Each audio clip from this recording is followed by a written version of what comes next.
Hi everyone, today's episode is why did Rome invade Britain, and specifically why did Rome invade Wales, which is of course on the same island. So you can get a kind of broad picture of it. Let's go back a couple years before the conquest of Britain itself in 42 AD to about 55-54 BC, around the time of Julius Caesar. At the height of the Gallic Wars in what is now modern-day France, Julius Caesar, in a quest to make sure that the tribes he's fighting against are not getting support from a island off in the middle of the Atlantic, supporting them. So he tried to talk with merchants, they refused, but he was able to find it and invaded it twice. The first time with only 2 legions, that didn't make much difference. The next invasion was about 5 legions, where he did fight some tribes, but more turn them into a tributary state, which is basically giving Rome money, or him money to use. But it didn't exactly have a big effect, because basically after that last invasion, the island of Britannia was basically ignored. So for the next 50-60 years since Julius Caesar, Octavian, his great nephew and adopted son, became the first emperor of Rome after Julius Caesar's death in 44 BC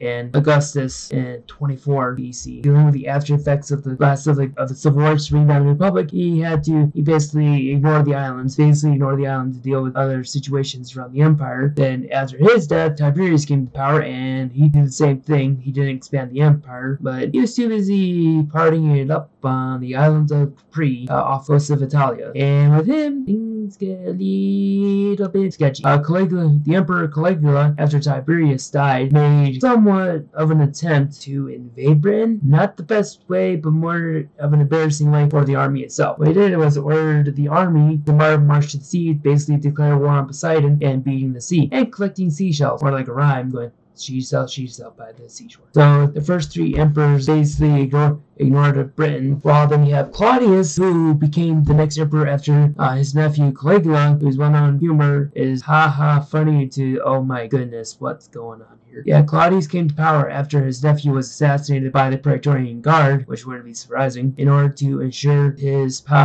throne, or his control, his power, he organized the invasion of Britain that we know of. And told my mom 3 things that Romans always wanted was land, money, and glory. And Claudius to keep his throne and power safe after such an inglorious ascension to imperial power. So what I did was organize it to where a navy was established, became the classis Britannica, which basically the Britannic fleet that was to protect the island. And while doing that, he ordered 4 legions under the command of Paulinus, who will become later on the governor of Britannia, and also the commander of one of the 4 legions is Vespasian, a future emperor after the death of Nero. More on that one later. So what they did was land on what is now modern-day London, and from there they continuously expanded. And when they reached the area of Wales, it's because they noticed that Wales had rich resources like gold and for mining and other materials, which matches the Romans' ability to do really impressive things. For example, if you ever been to Italy or anywhere outside, like of course in London, Britain, pretty much anywhere the Romans touch, that you'll notice all the cool things they've done, and sometimes for good and also for bad. Pretty much that's why they conquered Britain, was also give legitimacy to the Emperor Claudius, even though he was a member of the imperial dynasty. So for the roughly 368 years of the empire of imperial control, Britain would sometimes slip out of power, slip out of Rome's control, and join another split-off empire. But the Romans always came back for it. So after the conquest of Britain, Nero, the last emperor of Julio-Claudian dynasty, allowed a couple of his money people, tax collectors, mishandle a situation in Britannia to where a large Britannic tribe numbering over 200,000 people were pillaging and plundering, and the governor, Paulinus, as I mentioned a little bit ago, marched only 10,000 men to face it, and they won at the cost of 400,000 men. I mean, not 400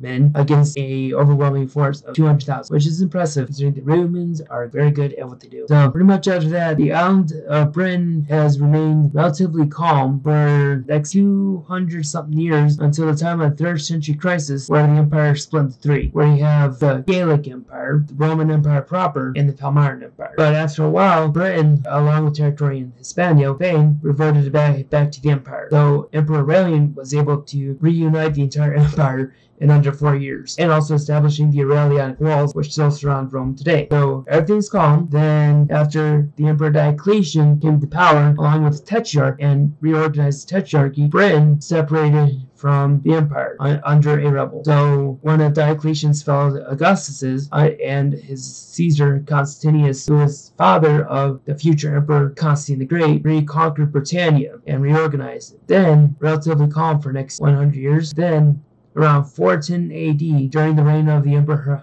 Honorius, who is the son of the last emperor to rule a united empire. The last emperor to rule over the united empire, Theodosius the Great.